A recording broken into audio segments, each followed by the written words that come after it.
Welcome to Momo Tales. Once upon a time, in the radiant kingdom of Valdoria, there lived a princess named Seraphine. She was known throughout the land for her grace and kindness, yet few truly noticed her. Every morning, she stood before her mirror, fixing her silver crown and smoothing the folds of her gown. Her reflection sparkled in gold light from the tall palace windows, but her eyes held a quiet sadness, the kind that came from being constantly overlooked. Her parents, King Alden and Queen Marcellina, were adored by everyone. They were cheerful, lively, and always surrounded by admirers who praised their every action. At royal gatherings, the courtiers filled the hall with compliments and laughter, showering the king and queen with endless admiration.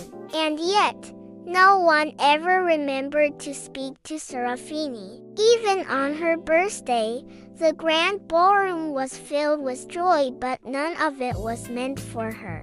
Her crown shimmered, her gown gleamed, but her heart felt hollow. The princess of Valdoria was fading quietly into the background, unseen and unheard. That night, as the palace lights dimmed and the music faded, Seraphine slept into the moonlit garden. She looked at the stars and whispered to herself, wondering if anyone would even notice if she vanished. A voice rose from the shadows, deep, smooth, and haunting.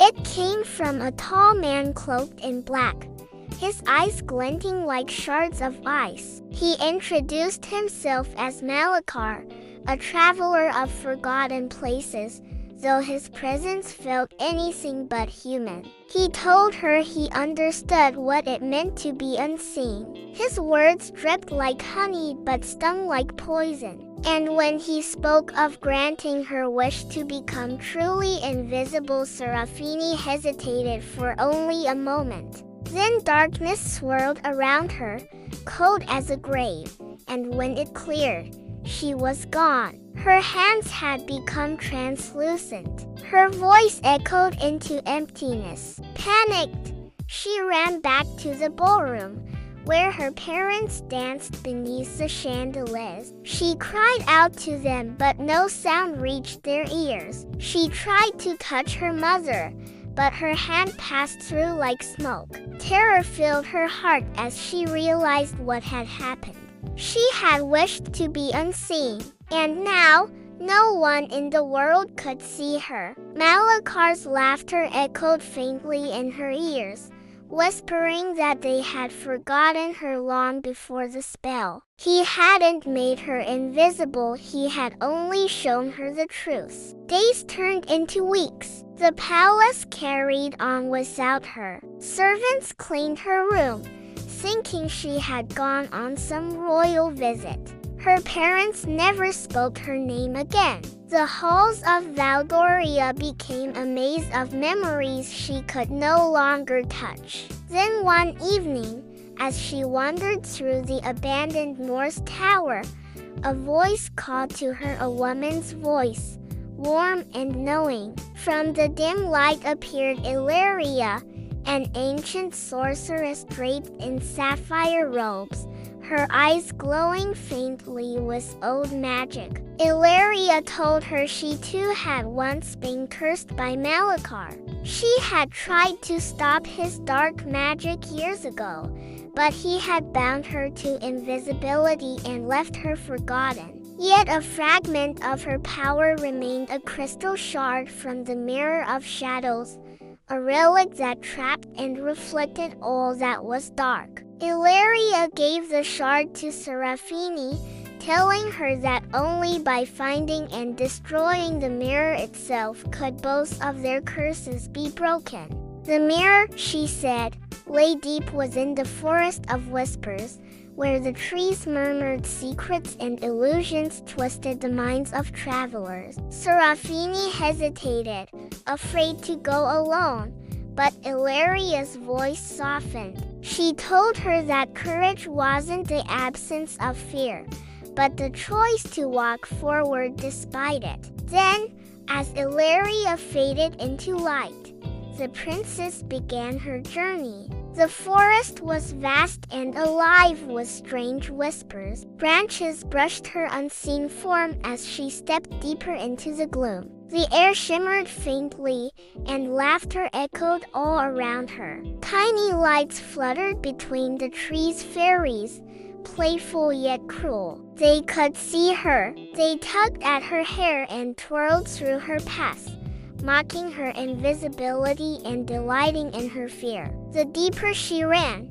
the louder they laughed, until she stumbled and fell into a ring of firelight. There, standing in a perfect circle, were the witches of Eldenwood, ancient sisters of the forest, their eyes glinting like polished amber. They could see her too, though she was invisible to all others. They told her that courage could never be hidden, not even by a sorcerer's spell. The witches warned her that Malachar had filled the forest with illusions meant to break her spirit. She would see faces of those she loved turning away, hear lies whispered in her ear, and walk in circles until she lost hope. But they gave her one chance to trust the shard's light when all else failed. Seraphine thanked them and pressed onward, gripping the shard tightly. For days she wandered,